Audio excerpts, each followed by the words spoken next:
Welcome to the Gita in Action podcast. My name is Radha. I'm here with our family of seekers. We're reading through the Gita verse by verse here. And today we are on the last verse of what we call the Chatur Sloki slokas. And what it is, it's four verses in the Gita that are known as like the nutshell verses. Like if you really want to just get straight to the heart of the Gita, you go to these four verses, and it's verses 8 through 11. And they're very potent with the message of the Gita. And so today we are just wrapping up that section of four verses. We're on the very last one. And that's what we'll talk about today. So thank you all for being here and looking forward to digging into this verse with you all. Before we start, let's start with our prayers. Stella, can you say our prayers for us this morning? Sure. Om Jnana Timirandasya Jana Jana Salakaya Chakshuran Militam Yena Tasmai Shri Guruve Namaha Shri Chaitanya Manobhistam Stapitam Yena Bhutale Svayam Rupa Kadamayam Tadati Svapadantikam Nama Om Vishnu Padaya Krishna Prastaya Bhutale Shrimate Bhaktivedanta Swaminiti Namine Vanchakalpa Tarubhyascha Kripa Sindhu Bhevacha Patitanam Pavanebhyo Vaishnavebhyo Namo Namaha Shri Krishna Chaitanya Prabhu Nityananda Shri Advaita Gadadhar Shivasadi Gaur Bhakta Vrinda Hare Krishna, Krishna Krishna, Hare Hare, Hare Rama, Rama Rama, Hare Hare. Thank Jai you. Srila Prabhupada. Jai. Thank you. So nice. All right, let's get right into it. I will share my screen and let me go to the next verse here. We're starting at 10:11 today. 10:11. So whenever you're ready, Stella. Esamivan kampatam aham ajnanajam tamaha nasayami atma bhavasto jnanadipena bhasvata. To show them special mercy, I, dwelling in their hearts, destroy with the shining lamp of knowledge the darkness born of ignorance. Thank you. Okay, so in this verse, Krishna is saying, out of special mercy, I destroy the darkness. And this is important because we can notice what he's not saying. He's not saying you figured it out, you analyzed deeply enough, you thought hard enough. He's saying I destroy it. And this is telling us something profound. There's no possibility of understanding the supreme truth by speculation. You know, we can't do it on our own. We can think, we can analyze, we can philosophize for millions of lifetimes, but the absolute truth is not an object that we conquer intellectually. Right? Krishna's too great to be captured by mental effort. So if there isn't devotion, if there isn't love, then no amount of speculation will reveal him. And that's like the secret code, like the password in, is just a heart full of love. We can't do it on our own. This is just fact. So many of us have tried. So many of us have tried just to do it on our own. I know I have tried to do it on our own. And if we're fortunate, Krishna will arrange circumstances such that we learn that actually we can't do it on our own. We can't think our way through it. Right? Understanding God is it's not a matter of grasping. It's a matter of being grasped.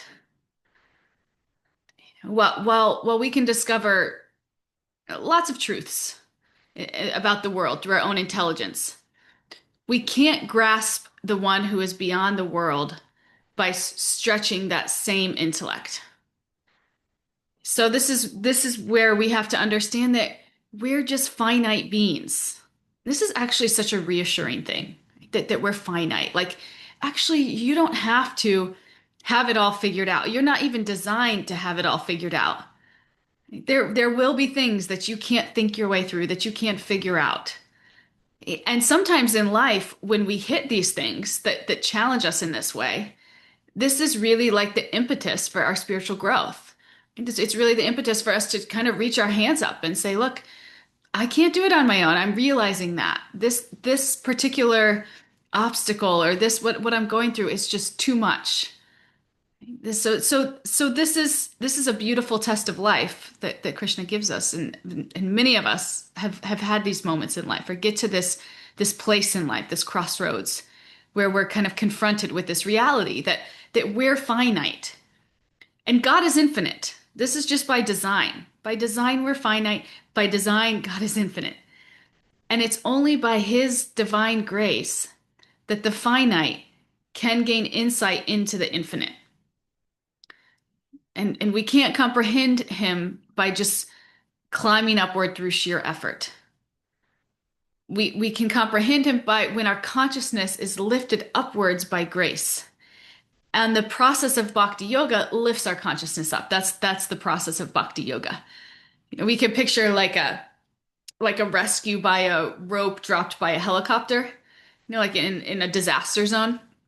Like, you don't fly yourself out. You hold on to the rope and you're lifted up by the helicopter, right? By the rope that's connected to the helicopter. This is what grace looks like. This should be our visual. That we're lifted up by grace. And this is what even gives us any opportunity to like scratch the surface of understanding God, of having a relationship with God. It's by His grace. And when we realize this, it makes us quite humble. It makes us quite humble because even if we're going around in our spiritual practice and we're starting to feel a little bit proud, that this happens. Maybe start to feel a little bit proud. I'm learning things. I'm meditating a lot. You know, all the things. When we come to this realization that actually any success that we've had in life, or what to speak of our spiritual life, is just by the grace of God. It's not on our own efforts. It's not by our own efforts. It's given to us. So if you're able to meditate for long periods of time, or you have a service, you've been called to a service that is impactful, or recognize that this is the grace of God.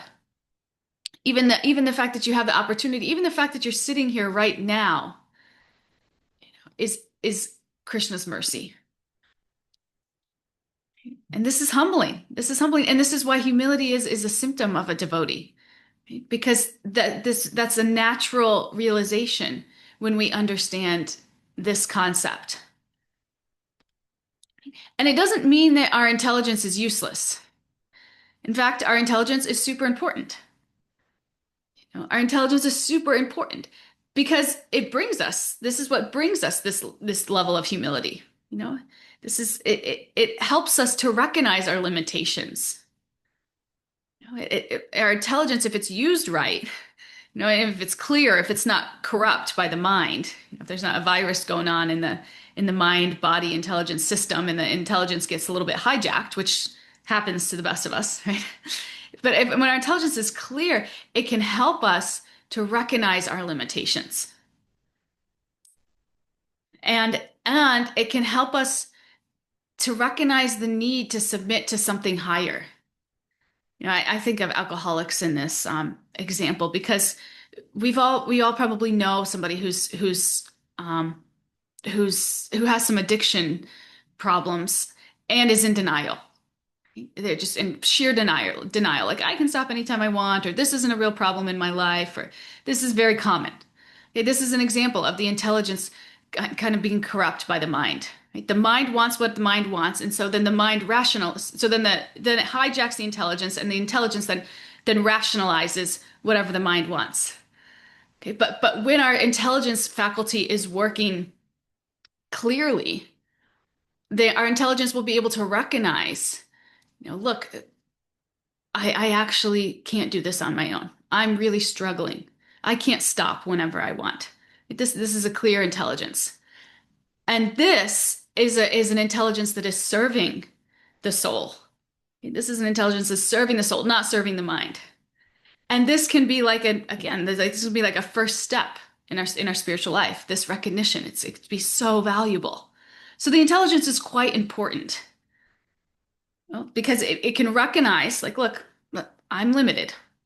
And okay, maybe I do need something higher than myself to pull me out of that helicopter ride. It can recognize it. Maybe I do need a rope to pull me out.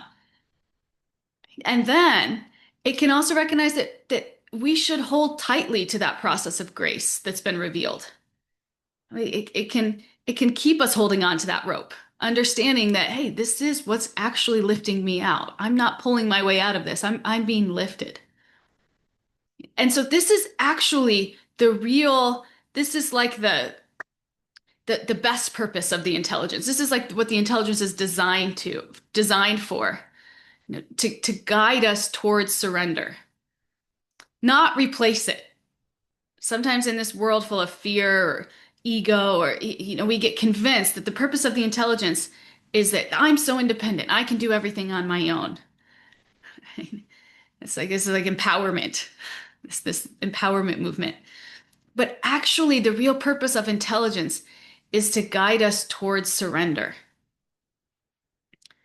This is the real purpose of intelligence. And then when that surrender matures into devotion, then something extraordinary happens. The supreme truth, who's not just an abstract energy, but this supremely loving and lovable person, binds us in relationship of this pure spiritual love. This is what happens when the intelligence faculty is used in the way that it was designed, in the way that it was designed, and that is to impel us towards a mood of surrender. And then that surrender over time blossoms into devotion. And this devotion is where we really get bound by Krishna.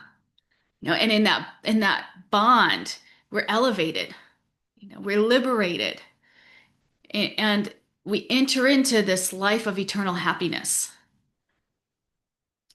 And all this happens not because we conquered God with our intellect, but because by his mercy, he allowed us to know. So we should understand this. It does take endeavor. It does take endeavor, but ultimately, we have to climb onto that rope. We have to grab that rope, but ultimately, it's the helicopter that's pulling us out, that's pulling us up.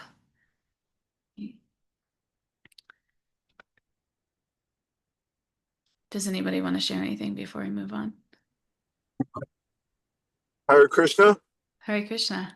is there anything we can do to invite grace? Oh, wow. Is there anything we can do to invite grace? I think there's a lot of things we can do to invite grace, right? What do you think?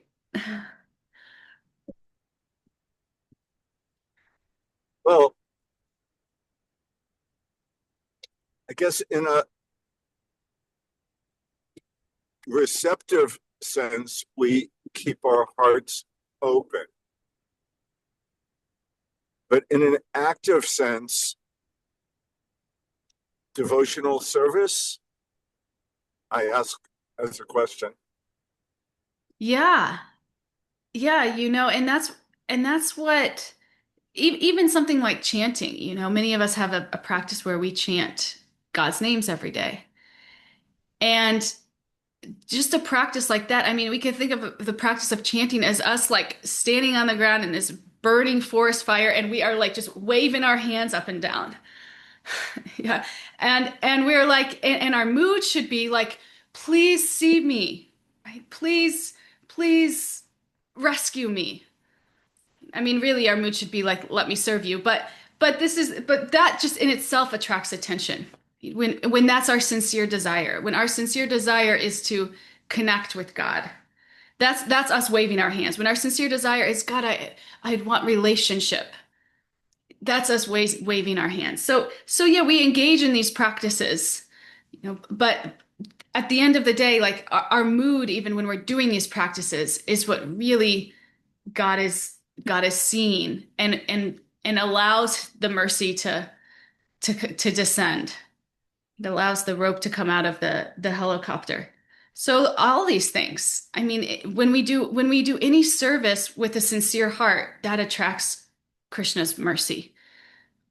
When we're chanting, when we're singing kirtan, when we're in the association of devotees, when we're maybe we're serving with other devotees and there's a struggle and we approach that struggle with love out of service to God, right? And or maybe the first thing we want to do is approach that struggle with our ego, and we step back and think, okay, how could I handle this situation in a way that would please God?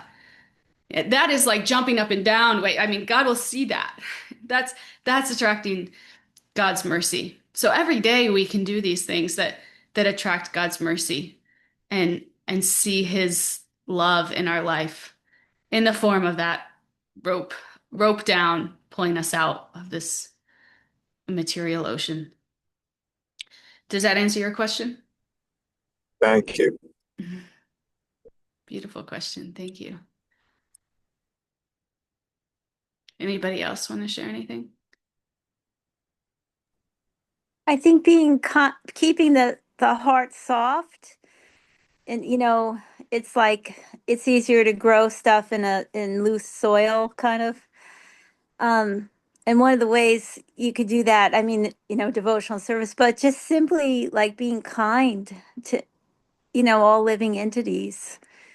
Um, like just practicing that I think keeps the heart soft Yeah, and receptive.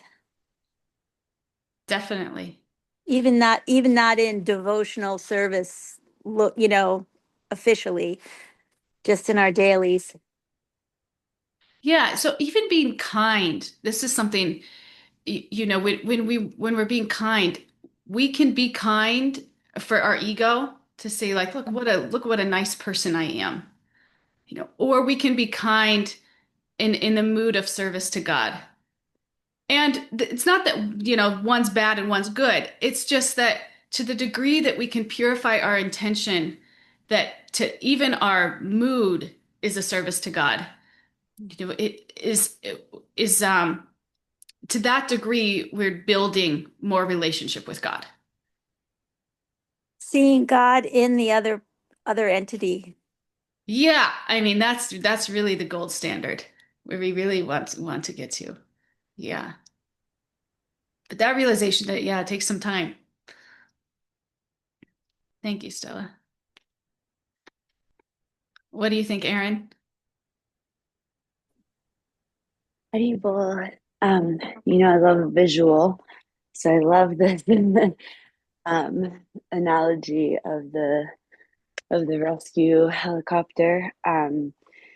Very similarly, Gary Govardhan talks about like us individually being at the bottom of a well and like rescuers coming and throwing a rope down, and how oftentimes we think like we need to endeavor and struggle to pull ourselves up, like the rope has already come, and we still think like that it's on us. And he calls that like the path of bigness, whereas like when you realize that you just need to hold on, and Mhm. that rope will be pulled up by by the rescuers, by God, by Krishna, like, and he calls that the path of littleness. So, just what you're saying of like the, enter in humility and, but yeah, I love a visual, so I wanted to share that one too. Yeah. Thanks, Aaron. And Aaron, for you, what is holding on? Oh, helicopter emoji. I love it, Stella. Amazing.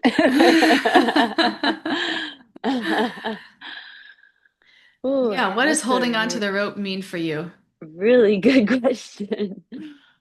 Um, I think it really goes back to Kawatanji's question of like, how can we just like even be ready to like see the rope? How can we even be receptive to like, I don't know, even the hope that a rope will come? I don't know. Like, I feel like there's a lot of, um, yeah, like follow-up questions with that. But I do think it's like a lot of what has already been said of like, um, whatever our sadhana is, just like rooting ourselves in that. Um, and I really like what Stella was saying. Like, I think sometimes we get in this mindset that like it only counts if it's like in a temple, or like it only counts if it's like, during japa time. And it's like, no, it's everything in your life, right? It is the mundane. It is the, you know, times when you're interacting with quote unquote devotees and times when you're not interacting with devotees, right? Like, um, but that's a really good question. I feel like I need to think about it more. Hmm. Yeah, thank you. Can I say something? Yeah. So, I went to New York this weekend because it's my mother-in-law 80th birthday. Hmm. And I went and I did a little prayer for her because for the past 2 years she hasn't been able to walk. Her knees and her legs are gone. So she's not able to walk. But the weather in New York was bad, and my husband got sick. So we made plans before we went what we are gonna do, who is gonna cook and who's gonna prepare and all of that. And my husband was supposed to do a lot of it, but he got sick, so he couldn't do anything. The weather is bad. You're in and out. New York is like walking in the stores and all of that. Anyway, we had it. It's done, and then we had the news of the bad weather that is gonna hit, and we're thinking we need to get out of there before we get stuck. I couldn't change my flight to an earlier flight, so we came on a regular flight, and we made it out to Atlanta. We got on the tarmac and we had to wait 1 hour before we could get into the gate. Hmm. And and there are people in there who has connecting flights and they lost their flight. There's nothing that they could do. And then I'm saying to myself, well, I'm thankful at least I've made it home. Then we go to the baggage claim and one of the baggage was there right away and the next one wouldn't come. It wouldn't come. We waited 1 hour and it wouldn't come. Then I went to the customer service to find out, to make a claim, only to find out that it's on another carousel. So we spent another 3 hours just there in the airport. And then I'm asking myself, I said, wow, God, I said, Krishna, why are you making it so difficult for me to get back home? You know that after everything, everybody's in their home, they're asleep, back to Miami, and here we're still struggling to get home. Hmm. Um, and it's the same thing when I went to Pennsylvania. Remember, I probably was the last one Mm, that got home um the wee hours, and I'm saying, oh wow. I said, Krishna, you're always making it so difficult. I can't understand why. But then at the same time, I'm so thankful that we made it out of New York and we're back home. mm, So, yeah, sometimes I look for the higher purpose or the higher reasoning behind of it, but at the mm, same time, I see another way. I see mm, how thankful I have to be for getting out of New York, because there's so many flights that were canceled at the mm. moment. So sometimes we look for reasoning, but we might not be able to see it right before our eyes. It's right there, Mm. but it's the little things that matter most. So, Yeah. so yeah, Yeah. thank you all for sharing and for the class. Yeah, thank you. I just wanted to say, yeah, it's not easy. It's never been easy.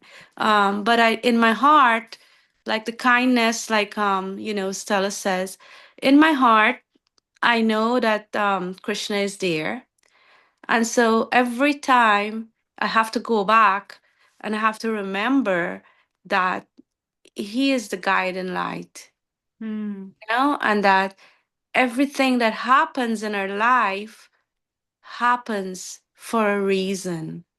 mm, There is a reason behind of it, whether it's our karma or whether it's to teach us something else. But that's for me, that's how I look at it. That's always, whether it's good or bad, it's a reasoning. Maybe I wouldn't see it now, but I just have to accept it. yeah. Thank Yeah, you. that's really beautiful. Thank you, Anita. Thank you. Yeah, because sometimes in the like darkness, in the dark tunnel of when we're in the dark tunnel of light of life, it's hard to see the light. And to your point, it takes a conscious effort. I like to say like I could just sit and get kind of swallowed by all the negativity that's going on around me and all the things that are Yes. going wrong. Yes. Or I, Absolutely. yeah, I could choose to see what is going right and Yes. and see Krishna's hand in that. See that Krishna really is taking care of me, even though, in this microsecond, things seem very frustrating. But big picture, just zoom out Exactly. a little bit more. We see Krishna taking care of us, and sometimes it's just making that choice to see things in that way. Absolutely. Yeah, really nice. Thank you. Yeah, for me, when I think about what is holding on to the rope of that the helicopter drops, I think of just association of devotees. Association of like-minded souls on this path. It's like our lifeline. Without that, I feel like my fingers would just slip right from that rope as soon as I was able to see it and grab on. They would just slip and I'd be right back down. Because we really need this community of like-minded souls to with us on this journey. It's like we can't do it alone. And walking this journey with like-minded souls, it inspires us, it lifts us up. Sometimes when we can't see the rope, they can see the rope. Sometimes when we're just swallowed in the darkness, they can see the light, and vice versa. And we need this. So it's not optional. It's a necessity. The association of devotees. Yeah. What do you think, Katie? Thank you. Thanks, everyone. This is a little silly, but it's fine. My dad and grandpa, their careers were helicopter rescue pilots in the U.S. Coast Guard. So, like, when I was like in preschool, we went to Houston Air Station and sat in the basket and rode up. Just the helicopter was parked, but just like rode up to the door, like little 4-year-olds and the 5-year-olds in the basket, and it's just like um I just wanted to share that because it's just neat. And then it was making me think though, like all along. And I mean, I grew up in a really nice Catholic like community, held, enjoying it, honestly, mostly. Um, and my parents are very open to everybody and great. But it was just making me think how like I feel like all my life I had this like sense like there is a rope, and I just didn't like understand it, and then but it was and then with like Catholicism, as we've discussed, like sometimes you're just it's not as much like explained, or um you know we don't learn as much as deeply as I have here personally, and then like being in like asana yoga from like college days, 25 years ago, and then like kirtan every so often, but just all along I've like just kind of had this feeling like I want to find it, and I found it with bhakti. Mm. Yeah. Yeah. Yeah. Wow. Fortunate. You're Yeah. very fortunate for many reasons. Yeah, I think I spent most of my life just trying to climb up that rope myself and just getting tired and falling down and not being able to admit that I was too tired or not strong enough. And confusion, I just a lot of confusion in the 20s, Yeah. and mental health, anxiety, depression, like, and happenings, like tough stuff in life. And yeah, so it's a Yeah. lot of, it's Knocks not a you linear. down. Yeah, definitely. Yeah, much Thank less you. than trying to find the rope. I feel like I was trying to make a rope from my own. There wasn't even God's rope. It was, I thought I'll make Yeah. my own rope, but it's not attached to anything. That's really good too. I've probably done that quite a bit as well. Yeah. Very nice. Thank you. Thank you all. You really made that come alive. So yeah, That's the we Gita in action, Radhapriti. yes, it's the Gita in action. And our week, this should be our visual as we go through our week, is this helicopter and this rope descending. And are we going to reach out and let the rope lift us, or are we going to fight it or turn away or not even see it? And what does that mean? This could be a whole journal prompt. If you're into journaling, I would encourage you to journal this. Even if you're not into journaling, this would be a good thing for all of us to journal this week. And so we can and it will help us to be able to see the rope when it is extended to us. It's like Anita was talking about. Yeah, very nice. Thank you. Thank you all. So the other thing this verse mentions, this verse has this beautiful metaphor of light. It says, "I dwelling in their hearts, destroy with the shining lamp of knowledge the darkness born of ignorance."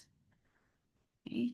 So this is again a beautiful visual for us, because when there's darkness, what do? We reach for a flashlight. We don't argue with the darkness. We don't push it out manually, right? We just turn on the light. Just turn on the light, and the darkness disappears automatically. When there's light, there's no darkness. So Krishna says that he's like that light in the heart. And here's the real issue. We're careful about our outer world. Okay? We make sure that the lights work. We secure our homes, we manage our schedules. But sometimes, especially in this culture, we have a tendency to forget about our inner world. Inside, there's confusion, there's old impressions, there's fears, right? There's desires that promise happiness but really make us agitated. And this is because of so much material association that goes back lifetimes. And it's not even just this lifetime. Our heart just becomes covered with this dust. Just thick layers of dust of ambition, dust of comparison, dust of insecurity, dust of ego. Just so much dust that we can't even see clearly. And so then whatever thought arises, we assume like, oh, that's me. That's me. whatever thought I have, whatever I'm, desiring, that's me. But the Gita reminds us that you're a soul, you have a mind, and the mind is not always clean. It's actually, this is pretty simple. You're a soul, you have a mind, the mind is not always clean. And that's the kind of darkness that Krishna is talking about. When the mind is not clean and the soul cannot shine through because there's too much dust over the lens of the mind. To the flashlight analogy, the lens of the flashlight is like the mind. And if the lens of the flashlight is just painted over with like a dark, thick coat of spray paint, it's not even if the light is very bright, it's not going to shine through. And so this is what happens with our mind mechanism. It gets so cluttered by all of this dirt that the qualities of the soul can't shine through. But the good news is, this isn't all bad. The good news is that there's hope. And the hope is that we don't have to sit there and scrub that dust off by ourselves through endless intellectual effort. The hope is that if we engage in this devotional service, we chant, we remember, we serve. And as we chant, the dust begins to clear. And this process actually happens very quickly relative to how much time it took to accumulate all that dust. This can, to the degree that we're sincere in our chanting, this process can happen very quickly, that these layers just start to kind of wash off. I mean, many of us have experienced this in this lifetime. We've experienced lifetimes of accumulation of dust. And then just in this lifetime, and forever how long we've been in this, 5 years, 10 years, 20 years, we've noticed that layer of dust has become a little bit thinner. And this is through this process of devotional service, because when the Lord is pleased by this loving devotional service, he personally intervenes. He reveals himself. He illuminates the heart. And it's when he illuminates the heart that the inner world becomes both bright and right. It's like bright, we can see again, we begin to recognize like that desire that looks so attractive, like that's actually going to make me miserable. I don't think I want to eat an entire tub of ice cream. That's not going to make me feel good. Yeah. We start to see things for what they are. The pattern that I keep repeating, that's not leading me upwards. Why do I keep repeating this pattern that is just bringing me down? This is the light in the heart. This is what happens when we start to practice devotional service, and God starts to light up our hearts so that our internal worlds we can see more clearly. And in that, we can align more correctly. We begin to recognize that the actual impulses that are our friends are impulses that bring us up. The impulse to be with devotees, the impulse to chant, the impulse to serve, to grow closer to God. We start to gravitate towards those things. This is the shift that starts to happen inside of our inner worlds. Those desires strengthen. And we know this because we know if you think about how much time you spend now on your sadhana, on your relationship with God, relative to how much time you spent a year ago, or 2 years ago, or 5 years ago, or 10 years ago, you can see that your natural inclination, just what you want to do with your free time, that's actually growing. You're actually getting clearer and brighter inside. And this is the process. This is Krishna working inside of our hearts. This is the mercy that's descending from him seeing our SOS. And as we continue to engage in these practices, our affection for him increases more and more. And that affection, that relationship is what is bringing us home.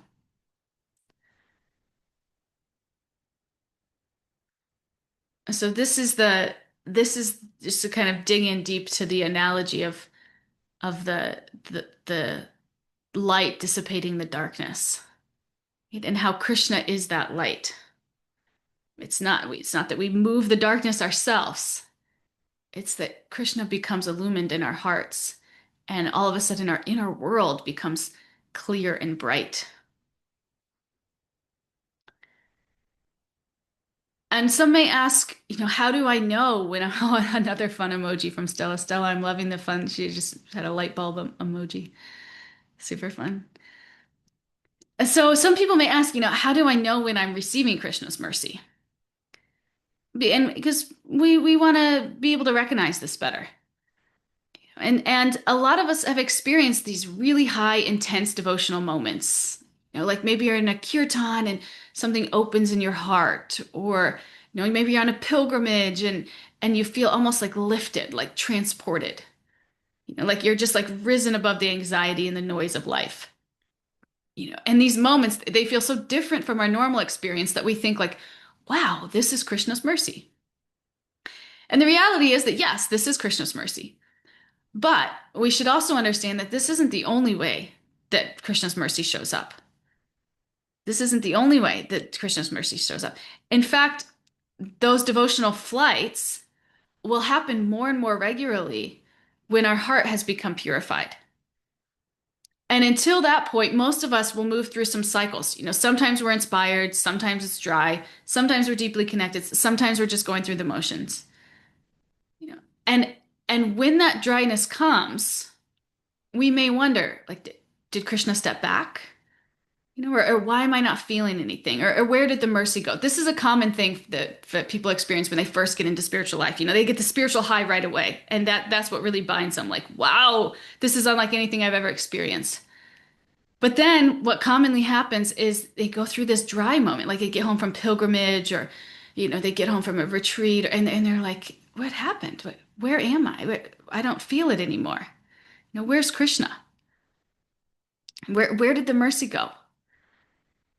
And the Gita challenges us, to expand the definition of mercy, because we should understand that it doesn't only appear as emotional ecstasy, but it also appears as clarity. Kind of like what Anita was saying. It shows up as philosophical insight, as understanding. Like for example, if we're chanting and we're not really feeling anything, mercy might show up as the realization that, hey, these practices are still working, even if I don't feel it. So in other words, mercy is still showing up. Mercy is still showing up in the realization that God is still here, even if I'm not like experienced, I don't feel it in my body this particular time and moment, even if I'm just not super inspired. The mercy shows up in the impetus to just continue on. This is kind of parallel to what Anita was saying. Instead of just seeing these moments as, oh, God's not here, God's not looking out for me. Mercy shows up in the realization that, oh wait, actually, he is. He is still here. So just in the same way that we don't see our bodies like healing minute by minute, we're not always going to see or perceive this purification process that's happening in the heart. The mind is fickle and bhakti is subtle, but the process is powerful. So we should understand this too. Don't always expect Krishna's mercy to just show up in this wave of bliss, because it will, but even more on a much more subtle, deep level, Krishna's mercy will also show up in this steady conviction that keeps us practicing anyway, even when things get tough, even when Krishna's throwing these curveballs at us that are like, what is going on with my life right now? I thought that this was happening and this was going to be so good for everything in my life. And now it's going this way. And where is God? The steady conviction that God is still there, even in these really difficult moments, is Krishna's mercy. And we just, as we progress in our spiritual life and our spiritual evolution, we will start to be able to see it like that. And that's what this verse is telling us, that Krishna's mercy manifests as this inner knowledge, this knowledge that clears misconceptions. So instead of thinking like, oh, I don't feel inspired right now, something's wrong, we understand that the steady practice itself is success. Devotional ecstasies, they're going to come and they're going to go unpredictably. But this philosophical insight comes much more reliably whenever we sincerely apply ourselves to this hearing and studying. So we learn to start seeing this as mercy. And this is what empowers us to continue, through the highs and the lows. So mercy's not just the lift, it's also the light.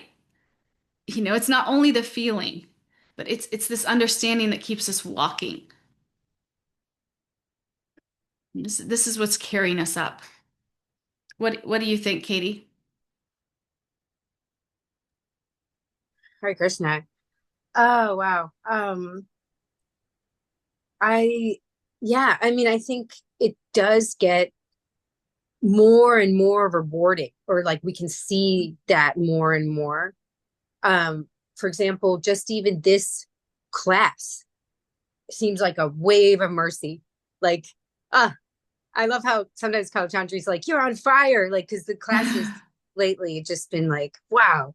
Not that they, word before, but and a little few minutes ago, it was just, I was thinking about Shakti and how I love how she would always be so open to share, like this is making me emotional, because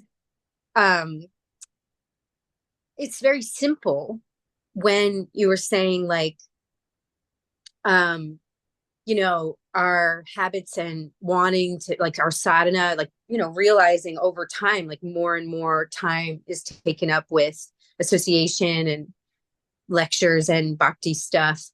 And it was just making me feel like so nice to just hear the simple thing that is a reflection of that light being more illuminated and less dust, and the process working, of clearing the dust. And I've just wanted to share because it's important to be honest about how great that is, and how it can really just uplift the emotions. So here we are with bhakti. Yeah, thanks. Yeah, exactly. Beautiful. And this is the beautiful thing about spiritual life. We no longer have to live in constant anxiety. This is like so reassuring. We no longer have to live in constant anxiety. And not because life becomes perfect, because that's never going to happen, but because when the darkness in the heart is removed, this clarity comes. And when this clarity comes, unnecessary struggle drops away because Krishna's taking charge. And this doesn't mean that we stop acting or we stop trying, but it means we stop striving from the ego. We stop fighting for control and we act from alignment. And when the Lord is pleased, he provides what is necessary. And this is the essence of the Gita. Not endless argument, not intellectual domination, but this surrender, this loving devotional service. And then illumination. Krishna's like the sun. When the sun rises, you don't have to chase the night away. It's like it just simply disappears. And this is what happens in our hearts. In the same way, when Krishna rises in the heart, ignorance dissipates. This is his special mercy. Not that we become brilliant, right? But he becomes present. And when he's present, everything just becomes bright and right. This is his special mercy. What do you think, Stella? Again, I like Katie said, you're on fire. So this is a fantastic class, and I want to lift up our friend Denny, who is here. I think he left, but he's struggling, and I realized like he's here with us in the class. He said some stuff in the chat, and he was here. Like, that's the mercy, that's the clarity in his own, mind and heart that made him still come to the class, even though he was feeling low. Yeah. So let's keep each other in our prayers. Um, that's also powerful when Krishna sees that you're thinking of someone else in their hardship. Yes, definitely. Thank We're you. here together, Thank you. wherever we are, whoever we are at this moment. We're here together. It's beautiful. Thank you. And we need each other to even help like buckle us into that harness. And our prayers can be that buckling. So yeah, thank you. Thank you. So in these four verses, just to kind of like zoom out a little bit more, these four verses that again we're calling the essence of the Gita. This is like the nutshell verses of the Gita. Krishna's really bringing everything together. So just to back up a little bit in verse 10.8, the first verse of this four verse series, he explains that when someone truly understands that he's the source of everything, something shifts. It's no longer just, oh, that's interesting philosophy. It becomes transformational. And when we understand this, that everything comes from him, the heart responds naturally. Attraction awakens, gratitude awakens, and devotion begins to flow. And then in verse 9, we learned what this inner shift looks like. Devotion is not forced, it's not mechanical, it's not, I guess I have to be spiritual now. It becomes the natural direction of our emotions. Remember, we talked about just our inner house, our inner home. Krishna becomes our inner home. Where we go back to when we're looking for nourishment and connection. Krishna becomes our inner home. We want to remember him. We want to speak about him. We just feel nourished by that connection. And this is when spiritual life stops feeling like obligation and just feels like home. I keep saying home because it's just safe and comforting and then we get to these final two verses 10 and 11, and they are showing what happens in the mind. This is when Krishna gives this spiritual intelligence. He begins guiding from within. It's not just us trying to figure out everything alone, like stumbling around in the dark, trying to figure it out. He actively helps. He turns on the light. He gives clarity. He removes confusion. And in this, the heart turns towards him. The emotions align with him. The mind is guided by him. So that's why these four verses are considered the essence of the Gita, because they capture the core dynamic of spiritual life. Like who is Krishna? We understand Krishna is the source of everything. How devotion awakens and how he personally reciprocates. He personally reciprocates by giving us the understanding and the knowledge by which to come to him, by turning on that light in our hearts so that we can see what is actually, see things for what they are, see things that are actually serving us and things that aren't actually serving us. And when we say serving us, we mean serving our relationship with God. This is the clarity that he gives us.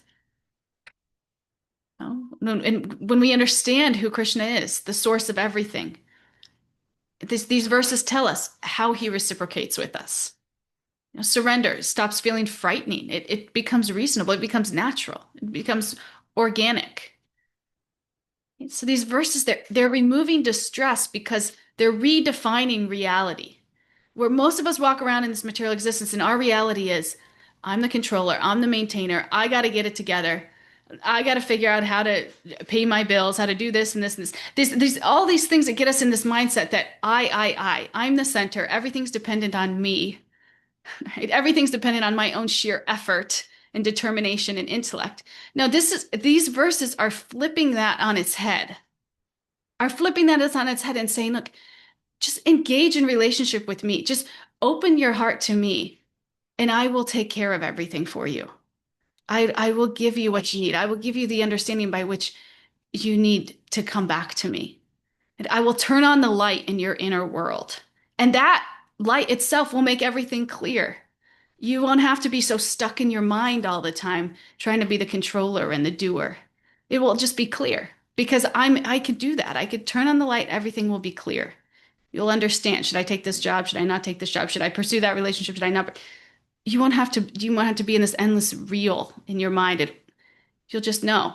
This is what Krishna's promising us. We just have to invest our time, our heart, our consciousness in relationship with him, and he will show us the way.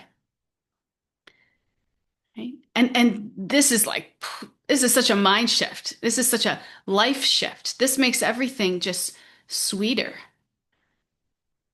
Right? We're not and we're not losing security. We're gaining it, but real security, real peace, real security, real peace, because these things can't just be taken away from us.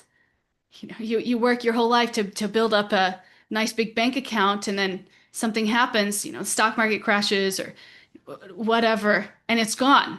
And all your security is gone just like that. No, why not invest in the real security in life?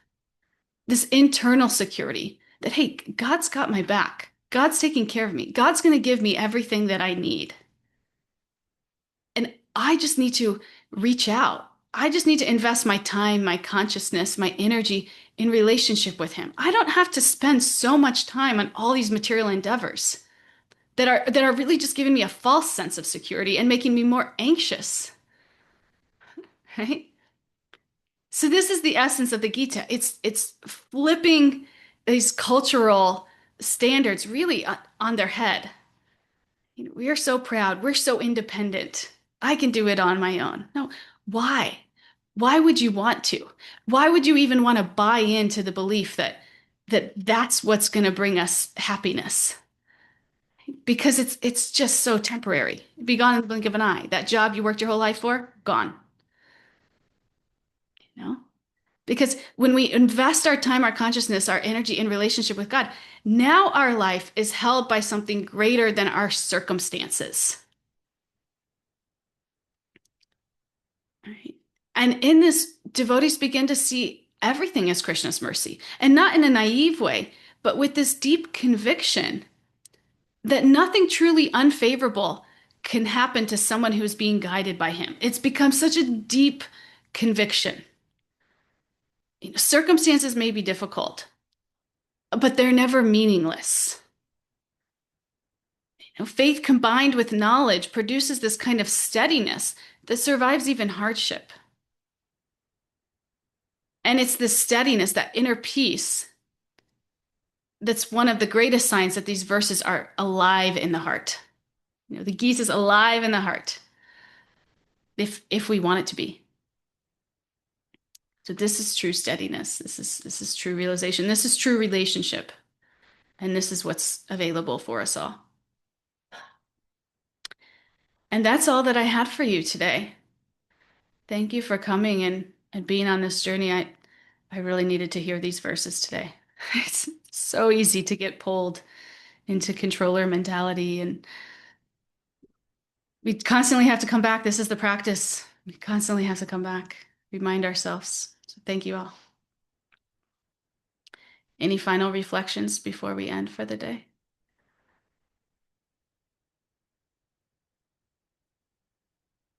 We can all take with us this visual of the helicopter extending the rope. Let's take that with us this week. So we can recognize, when we're dropping the rope, when we're turning away, when we're not seeing it, when we're fighting it. It's a practice. Thank you all. I'll see you all on Thursday. Hari Hari Bol. Hare Krishna. Hare Krishna.